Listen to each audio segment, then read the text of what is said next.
जय हिंद दोस्तों। सभी मेरे भाई बहन हैं जो अच्छी तैयारी कर रहे होंगे रनिंग की, या जिनका अच्छा स्कोर बन रहा होगा। देखो, एक बात है, दो यहाँ पे दो चीज़ें हैं। एक तो पहली बात तो जिनका स्कोर कम है वो परेशान मत हो, ठीक है। आने वाली भर्तियों की तैयारी करो, क्योंकि देखो स्टूडेंट हो, स्टूडेंट लाइफ इस तरह से होती है, क्योंकि स्टूडेंट लाइफ में डिले करने का ऑप्शन नहीं होता। अगर आप मान लो आपके नंबर कम है और आप अब डिप्रेशन में चले गए कि मेरा नंबर कम है, तो दूसरे जो आने वाली परीक्षा है आप उसकी भी तैयारी नहीं कर पाएंगे, और आने वाला जो आपका पेपर है वो भी खराब हो जाएगा। तो आपको करना क्या है, आपको यही करना है कि आने वाली परीक्षा, अगर आपके नंबर कम हैं तो आने वाली परीक्षा की आपको तैयारी करनी है, अच्छी तरीके से मेहनत करनी है, जिससे कि आपको उसमें फाइनल सिलेक्शन हो जाए, ठीक है दोस्तों। तो यही बताने वाला था कि जो आने वाली दूसरी बात, अब बहुत से बच्चे पूछ रहे हैं। दूसरी बात यह है कि इसमें मैं आपको बता रहा हूँ। पहली चीज़ तो देखो, सभी जो भर्ती में अटेम्प्ट जो भर्ती हुए हैं लड़के, जो मतलब जिनके भर्ती होने वाले हैं, जिनके नंबर अच्छे हैं, पहली चीज़ तो आप एक काम करना, क्योंकि मुझे पता है कि सभी ग्रामीण परिवेश से ही होंगे। पहली बात तो अपने नंबर को लेकर गांव में मतलब किसी भी तरह की होर्डिंगबाजी मत करो कि भाई मेरे इतने नंबर है, मेरे इतने नंबर है। एक सावधानी जो मतलब बहुत ज़्यादा ज़रूरी है आपके लिए, मैं आपको बताना चाहता हूँ, क्योंकि आजकल गाँव का जो परिवेश हो गया है इस तरह से हो गया है कि सब एक दूसरे से भी जलते हैं, ठीक है। तो मैं आपको यही बताना चाह रहा हूँ, आपको करना क्या है। देखो, ये नौकरी कोई इतनी बड़ी भारी भरकम कोई नौकरी नहीं है कि भाई आप बहुत ज़्यादा झंडे गाड़ दो। तो कोई ऐसा नहीं है, बस हाँ, आपकी जो मतलब आपके जो परिवार के जो थोड़े वो सपने हैं, जो मतलब आपके परिवार का जो मतलब संचालन आगे किस तरह से होगा कि अच्छी तरीके से एक आपको एक अच्छी लाइफ मिल जाए, उसके लिए आप प्रयास कर रहे हैं। तो मैं आपको बता रहा हूँ कि एक तो अपने नंबरों की हुटिंग गाँव में मत कीजिए कि मेरे इतने नंबर हैं, मेरे इतने नंबर हैं, मेरे इतने नंबर हैं। अगर आप ज़्यादा नंबर बढ़ा मतलब अपने बताएंगे कि भाई मेरे इतने नंबर हैं, तो लोग आपको टारगेट कर लेंगे। मोहल्ले गली में, गांव में ऐसे लोग होते हैं जो आपको टारगेट कर लेंगे, और वो बिना वजह आपको किसी न किसी मामले में फंसा देंगे, ठीक है। तो गाँव आपके जितने भी नंबर हैं भाई, जितने भी नंबर हैं आपको, एक तो पहली बात तो विनम्र रहिए, किसी से भी इस दौरान लड़ाई झगड़ा मत कीजिए बिना मतलब कि कोई आप पे मुकदमा दर्ज करवा देगा, और ऐसे कई मामले देखने को मिले हैं, ठीक है। तो इस बात का मैं आपको बता रहा हूँ कि आपने इतनी मेहनत की है और आपके माँ बाप का भी एक सपना है, तो इस मेहनत को इस तरीके से बर्बाद मत करना। और तो किसी भी तरह की कोई हुटिंगबाजी नहीं करना, ये आपको बहुत ज़्यादा सावधानी रखनी है। दूसरी चीज़ जो सबसे मेन है, आपको क्या करना है, अब आपको अपने फिजिकल पे अच्छी तरीके से फोकस करना है। दूसरी बात क्या है, बेवजह बाइक वाइक चलाना नहीं है कि बिना वजह कहीं भी निकल गए बाइक ले गए।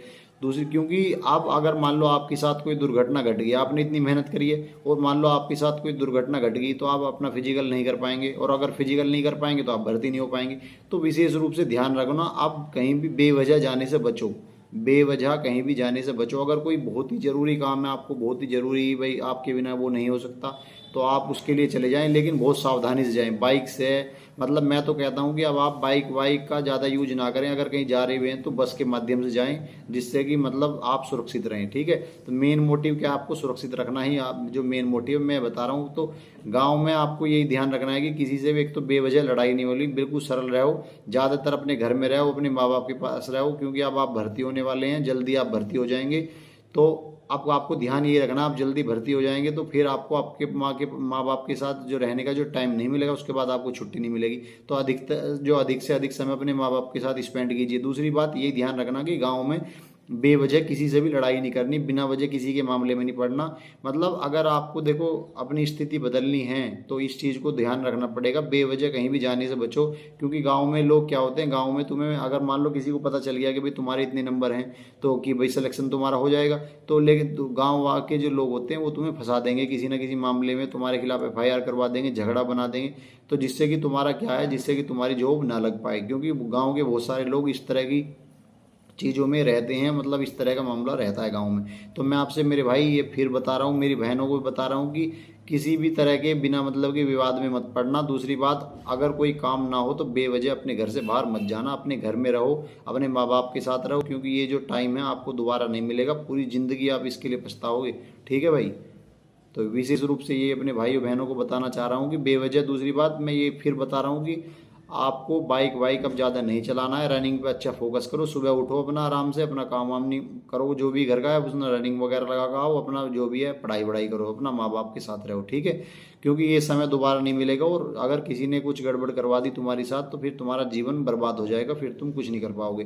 तो ये सब मैं आपको बता रहा हूँ कि गाँव में इस तरह की राजनीति होती है, तभी मैं बता रहा हूँ, इस चीज़ को बिल्कुल ध्यान रखना। और दूसरी बात मैं फिर से बता रहा हूँ आपको कि आपको बाइक नहीं चलानी। अगर आपको कहीं बाहर जाना है तो आप बस के माध्यम से चले जाएं, बस से ज़्यादा ट्रैवल करें। अब आने वाले जो 2 4 5 महीने जब तक आप भर्ती नहीं होते तो आपको क्या करना है, बस से ही ट्रैवल करना है, ठीक है। तो ये चीज़ आपको कोई नहीं बताएगा, लेकिन मैं बता रहा हूँ, और ये चीज़ बहुत महत्वपूर्ण है। अभी हमने बहुत से देखा, भी दिल्ली पुलिस में एक भाई ट्रेनिंग कर रहा था, वो ट्रेनिंग में जैसे छुट्टी मिलती है बीच में वो अपने घर आया और ऐसे अपने दोस्तों के साथ गाड़ी लेकर निकल गया और उसका एक्सीडेंट हो गया।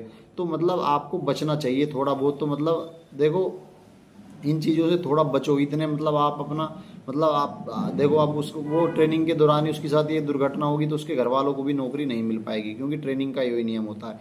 तो मैं आपको यही बता रहा हूँ कि जब तक आप अपना मतलब कंप्लीट आपकी आप भर्ती ना हो जाए, आपकी ट्रेनिंग वगैरह ना हो जाए, तो बिल्कुल इन चीज़ों से थोड़ा बचो। लगभग ये जो आपने इतनी साल मेहनत की है और जो आपको फल मिलने वाला है, उस फल को इस तरीके से बर्बाद मत करना, ठीक है। तो मैं यही अपने सभी भाइयों से, अपनी बहनों से यही कहना चाहता हूँ कि बेवजह किसी से झगड़ा मत करना, बेवजह इधर उधर जाने की कोई कोशिश भी मत करना, ठीक है भाई। जय हिंद।